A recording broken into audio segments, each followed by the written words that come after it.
Look at this little loaf. Hey y'all, my name is Nat. I hope you're having a terrific day today, and for this video we are going to be talking about my reading statistics of 2022. Alright, so before you get into anything bookish, make sure to hit like and subscribe down below, as well as tell me in the comments what was your total page count for the year. Okay, so first, I just want to say that this was my most successful reading year ever in my entire life, or at least in my entire life that I've been tracking my books. Definitely think that is because I have gotten so into planning as far ahead as possible for videos, and because of that, I really take so much more time in structuring my reading, which I do think has helped me work through a lot of books. And on that note, I read 124 books this year. That's insane. I can't believe it. I didn't think I could hit 100, and yet I surpassed it. In terms of pages read, I read 4,855 pages. Now, I will say that does include converting audiobook hours to pages, but in regards to audiobook hours that I listened, roughly 594. That's also not technically correct. That is at one-time speed, and I never listen that slow. Majority of the time, it's more like 2 to maybe 2.5. Theoretically, I could cut this in half, but it really depends on book to book. I'm not gonna do that math. Also, if I'm looking down a lot, it's because I have my laptop with all of my statistics pulled up on my Google Drive. If you're interested in the spreadsheet that I use, I will put a link to the original creation in the description down below. I can never remember the name of the wonderful person who created it, but I will give them credit also. My best reading month for the year was August, and I genuinely think a big reason for that is because my parents were out of town for 3 weeks. So literally anytime I was at home, I could kind of just be listening to an audiobook. I think I read like 11 audiobooks that month.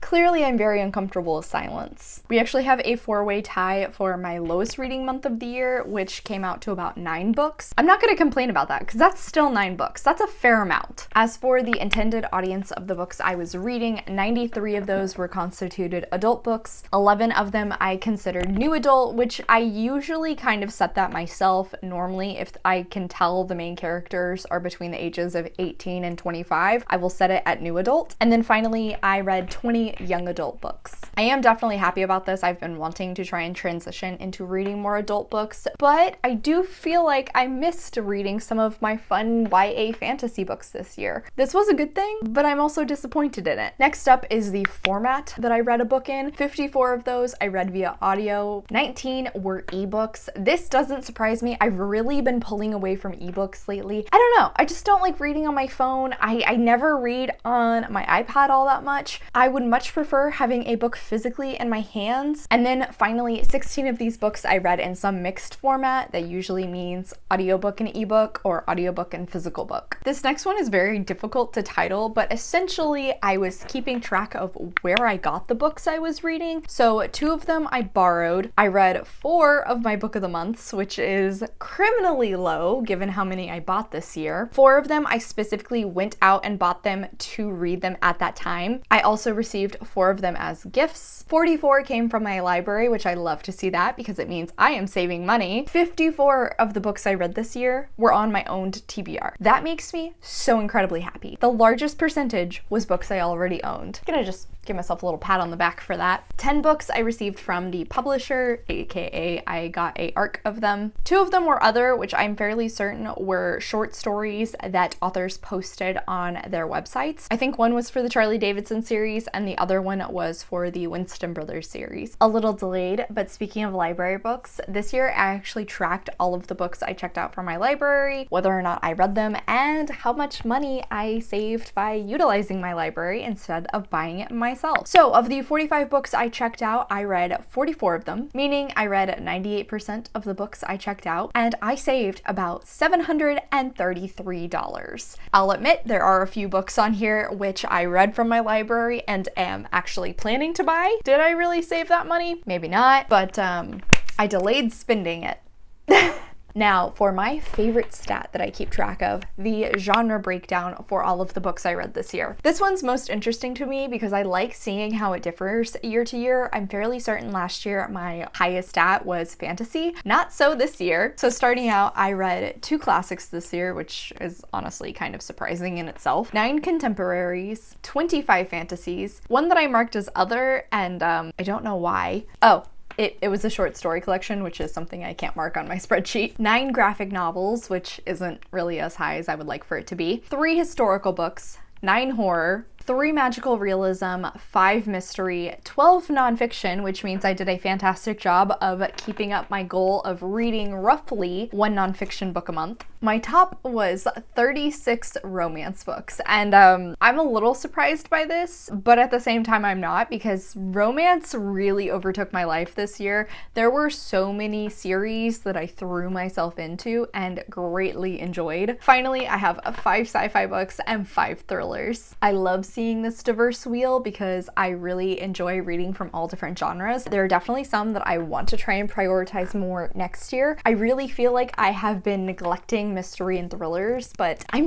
in the mood for them lately. So here's hoping that I will pick up more of those next year and hopefully up that count. My other favorite stat is my star rating breakdown. Unfortunately, I did DNF 11 books this year. This actually does have 1 more than my DNF video because I read it this month and read it after filming that video, but that last one was A Merry Little Meet Cute by Sierra Simone and Julie Murphy, if you're interested. Thankfully, I didn't have any 1, 1.5, or 2 stars. I did, however, have 6 2.5 stars, 15 3 stars, 18 3.5 stars, 45 4 stars, 13 4.5, and then 25 5 stars. I've talked about this before. I know some people who do not like handing out that many 5 stars, but I love it. I really enjoy the fact that I give out that many because it showcases I know my reading taste. A fair amount of the time, if I pick up a book, I'm probably gonna really enjoy it. A few stats I am disappointed in myself in. Starting out is own voices. Of the 124 books I read this year, 45 fall into own voices, meaning 79 were not. I will label a book own voices if the author is writing about their race, their gender, their sexuality, their culture, or their disability. I would love for this to be closer to 50-50. This just is a little lower than I think I had it last year, which makes me a little sad. And then also in regards to author race, I believe my breakdown between white and BIPOC authors was roughly 70 to 30%. Another one that I want to try and get this closer to 50%. In terms of specifics, I read 13 books from Black authors, 14 books from Asian authors, 1 from a Indigenous author, 4 from Latin, 2 from mixed, and 90 from white authors. So like I said, this is definitely something I want to address next year. I want to try and work to make this breakdown be closer to 50-50 between white and BIPOC authors, because I do really enjoy reading about people whose experiences are different from mine, reading about cultures that are different, and educating myself about those. That's part of the beauty with reading, is experiencing somebody else's story that you can't live in your own life. So I definitely want to put more focus on this next year. This last one is less of a stat and more of a graph, and honestly, it's not going to be easy for me to put a little photo. I am probably just gonna have to do a full screen recording, but I started doing a Gantt chart after seeing Adriana at Carbon Bonded Books do one. I thought it was so interesting. Basically, it showcases the duration it takes me to read all of the books I have picked up throughout the year. This is just really cool to look at, and this in particular really showcased to me that I don't like reading ebooks because I just never prioritize them, which is why a lot of the books that I read via ebook, it takes me so much longer to finish them. Occasionally there is a few that it's pretty obvious was a bigger book because it took me quite a while to work through. All in all, I do think this is just really cool to look at.